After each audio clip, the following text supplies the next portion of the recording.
धरती का ऐसा कोई आदमी नहीं है जो मरना चाहे, लेकिन ग्रंथ कहता है कि समय पूरा होने पर उसको भी दुनिया छोड़ के जाना पड़ता है। आपको बहुत चीजों के बारे में जानकारी है, लेकिन भगवान ने कुछ चीजें ऐसी रखी हैं जिसकी जानकारी किसी को नहीं दी। क्या क्या जानकारी नहीं दी है परमात्मा ने, पता है आपको? भगवान ने जानकारी, एक तो कब घाटा हो जाए ये जानकारी किसी को नहीं दी, कब लाभ होगा ये भी जानकारी किसी को नहीं दी, कब घर में किसका जन्म हो रहा है, कौन नया मेहमान आ रहा है, बेटा आ रहा है, बेटी आ रही है, कब कहां कौन रिश्तेदारी में अपनों में कोई जन्म लेने वाला है, ये जानकारी भगवान ने किसी को नहीं दी। खानदान परिवार रिश्तेदारी में कब किसका मरण होने वाला है ये जानकारी भगवान ने किसी को नहीं दी।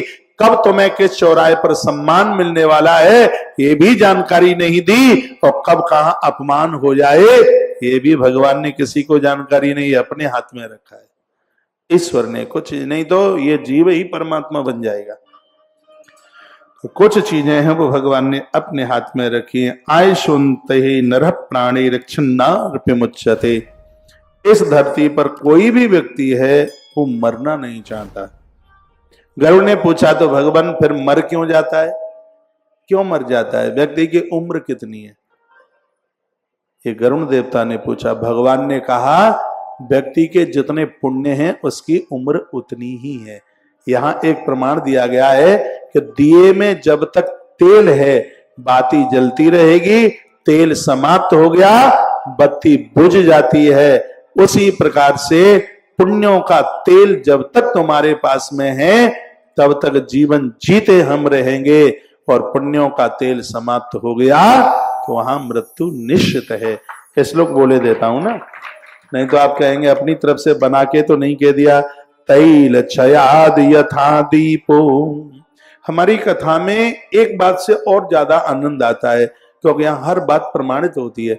मैं कितने सहज रूप से एक तेल की बात और एक दिए की बात आपके बीच में रख दी है, लेकिन वो बात इस ग्रंथ में लिखी है, मैंने ऐसे ही थोड़ी रख दी कि तेल में जब तक दिए में तेल रहेगा जोत जलेगी और तब तक दिया बुझेगा नहीं, तेल खत्म होगा तो दिया बुझ जाएगा, अंधेरा हो जाएगा। उसी प्रकार से पुण्य रूपी तेल आपके पास होगा तब तक जिंदगी जीते रहेंगे, और पुण्यों का तेल खत्म हो गया तो मौत निश्चित है। उसके लिए सुंदर श्लोक है। तेल क्षयाद यथा दीपो निर्वाणाम अधिगच्छति कर्म क्षया तथा मृत्यु तत्व विधि भूरा दुहत। इसमें लिखा हुआ है जैसे दीपक का तेल समाप्त होने पर उसकी बत्ती बुझ जाती है, उसी प्रकार संचित कर्मों के पुण्य जब भोगों में क्षीण हो जाते हैं। इसमें लिखा है कि जितनी वस्तुओं को तुम ज्यादा प्रयोग में लेते हो उतने ही पुण्य कम होते हैं, इसलिए कम से कम वस्तुओं को प्रयोग में लो। जितने ज्यादा तुम भोग के साधन चाहोगे तो उतने में पुण्य क्षीण होंगे। आपको गाड़ी मिल रही है, घोड़े मिल रहे हैं, आपको सम्मान मिल रहा है, आदर मिल रहा है, सब पुण्यों से मिल रहा है। और ये एटीएम खाली हो रहा है, ये समझ लो आपका। जो आप जो ज्यादा जो भी चीजें प्रयोग में ले रहे हो संसार से, ये महात्मा लोग एक बार भोजन क्यों करते हैं? ये प्रकृति से जितना खाएंगे, रसगुल्ला खाएंगे, बर्फी खाएंगे, भोजन, तो ये सब इनके पुण्यों में से कटेगा, और कहां से आएगा? आप बड़ी बड़ी गाड़ियों में घूमेंगे, अपने ऊपर ज्यादा आप बढ़िया कीमती, ये बात ध्यान से सुन लो, 10-10 हजार का लहंगा आप पहन रहे हैं, ज्यादा महंगा सामान अपने ऊपर यूज कर रहे हैं, इसमें कटौती पूरे आपके पुण्यों में से हो रही है, और ये बात आप समझ नहीं पा रहे हैं।